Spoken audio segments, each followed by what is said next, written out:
All right, so this is going to be an unboxing video of an Ender 3 Pro, and I'm just going to play the video while I talk here. But a lot of people ask me, what 3D printer should I get? And my recommendation is probably an Ender 3 Pro. This one is, I believe it was $209, and I'll try to bring up, let's bring that up real quick. Here I brought up the website, the Ender 3 Pro. Let's scroll down. So you can see here it's $209. So at that price, super hard to beat. So let me bring up the other recommended printer, but the price point is a little bit higher. All right, there we go.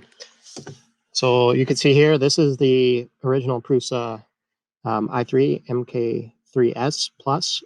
This has, I think, the Plus and the 3S. There's print head is this whole Z-axis, the motor and everything is all new.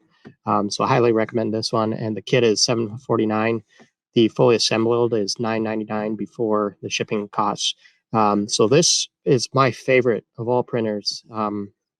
This is a fully automated type of, it does a lot of checks automatically.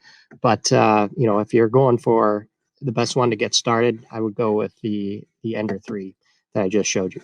So let's bring back the unboxing video. So I'm just going to comment on the unboxing now.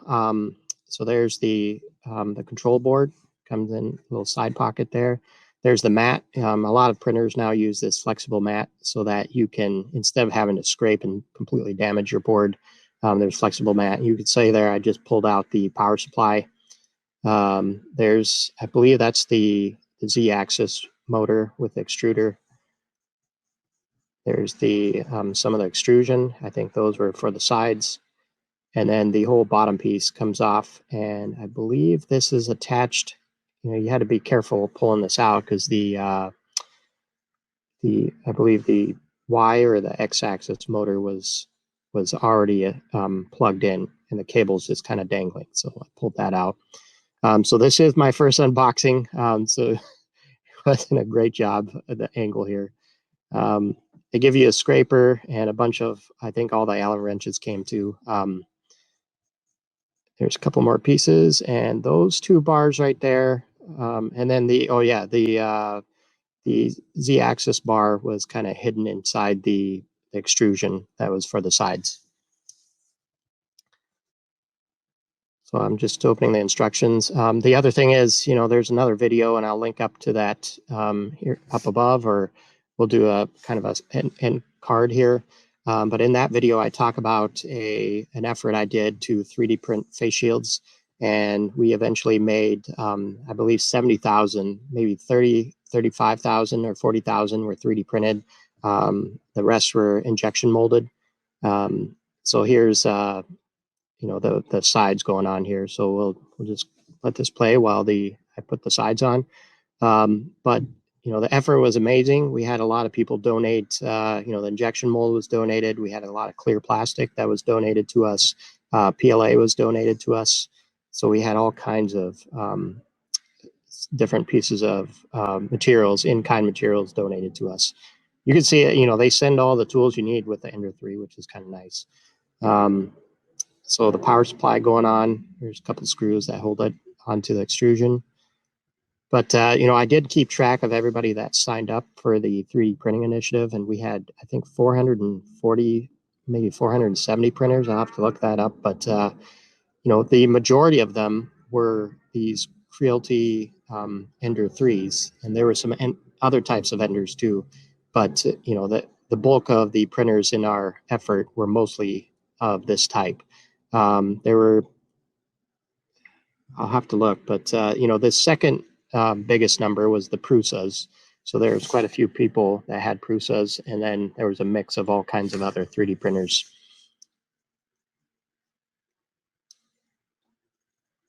So I'm just assembling the power supply. So we're just putting the screen on the front now. The only tricky part about this whole thing was the there are 3 plugs on the that you can plug into on the back of this screen, and I think in the diagrams it's a little tricky, but you have to figure out which plug you go into. So there's a limit switch for your Z up and down axis.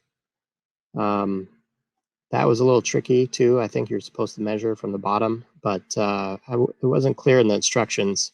So I put it on and then adjusted it at the end.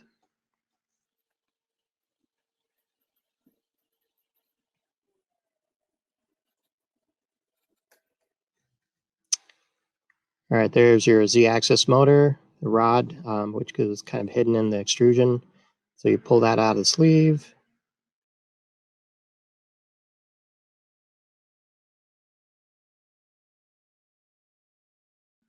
So tighten those 2 screws, kind of hold the 2 rods together. So one's the motor shaft, the other one goes to the Z-axis, the screw, ball screw there. But you could see, initially I didn't have it tight enough, so that ball screw just ripped right out.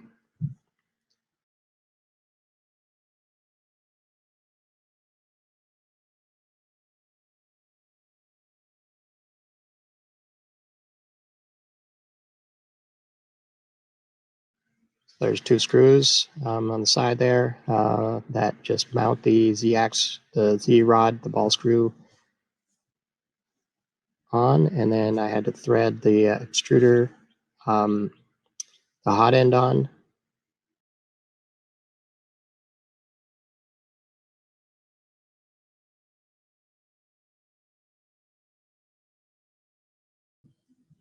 Slip that on. So the white tube is where the PLA feeds in.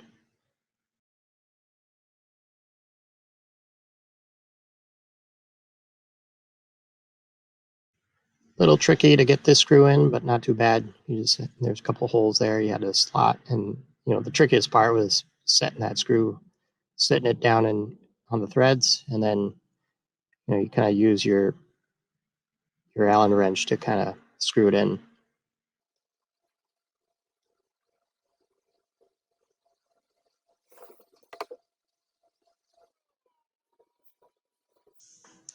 All right, so since this is my first unboxing, I had to redo this part, but basically I'm showing you here how the belt goes around the bearing. You add a bearing on this far side, and that's used to tension the belt.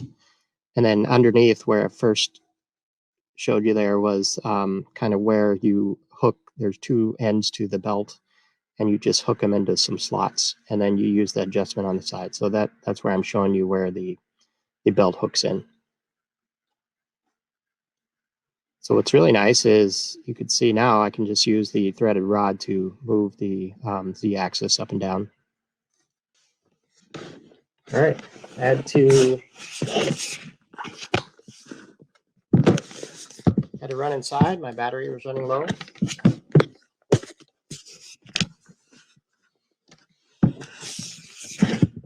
So this was a little bit tricky too, because I didn't realize there's 2 plugs for everything. One seems to be for the motor power, and maybe there's a second one for the sensors. Or no, I think it was for the limit switches for each axis. So I didn't realize that. So they're kind of confused initially, but I finally realized there's 2 cables for every axis. And they're labeled too. Those little bars tell you which axis they're working on.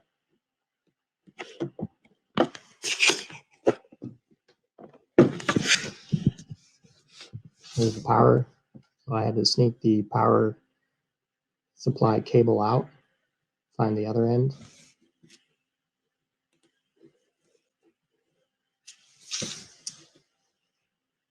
I believe that one's for the control board.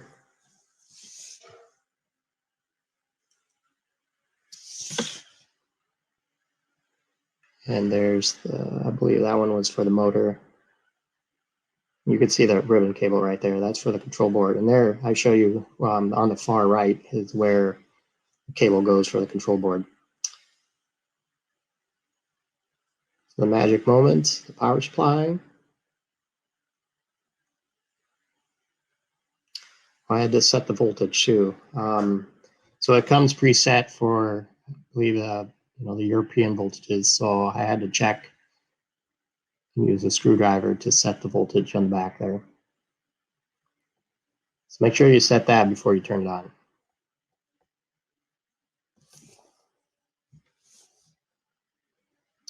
Power it up, and unfortunately I didn't get a good screen capture of what the screen looks like.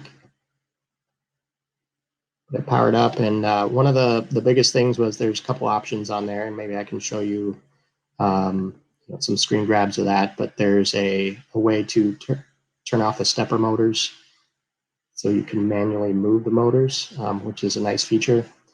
There's your SD card, comes in that nice little holder there. So I plug that in.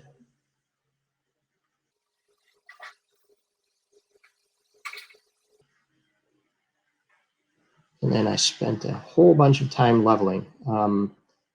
So I was homing it, and I didn't have the limit switch set correctly. So I had to kind of find a good position for the limit switch when it would auto home in the Z-axis, up and down, and then use a piece of paper to find the right height. And then I would have to use at the four corners, you see the little knobs there. So I had to disable the stepper motor, find the 4 points on there, and then find a good height for the print bed so that it would, as I push the print head, you can see what I'm doing is I'm pushing it until it ran into the piece of paper, and then I had to lower the print bed. And then I did this for the front, the two knobs, and then I did it for the back, but then I had to readjust everything because the limit switch, I think, wasn't set correctly. So you could see me, doing that. So I spent quite a bit of time. So this probably took, a good 20 minutes to level the bed, and in a position that was, okay, because I was bottoming, I was either bottoming out or topping out on each of the knobs. So then I had to go back, set the limit switch, and then adjust all the four knobs again. So this whole build actually only took maybe an hour and a half, but the 20-30 minutes was actually just leveling the bed right here. So which is on the Prusas is a lot easier if things are working correctly, because it automatically finds the points on the bed and figures out the leveling for you.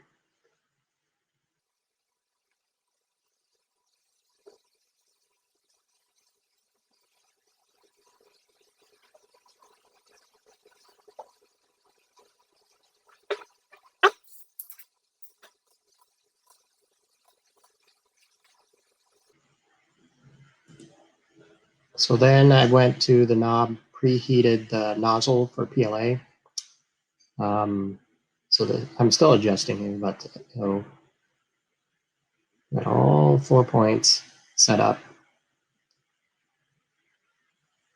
You can see here I preheated the nozzle, and then I'm pushing the PLA through until it goes through the tube, gets all the way to the hot end, and then I'm pushing it through the hot end just enough, and you'll see here that it's starting to squirt through. So kind of like a hot glue gun, you just push it in, but there's that little lever that on there, and I'll point it out in the final video, but I had to push the lever to be able to release the pressure and push the PLA through.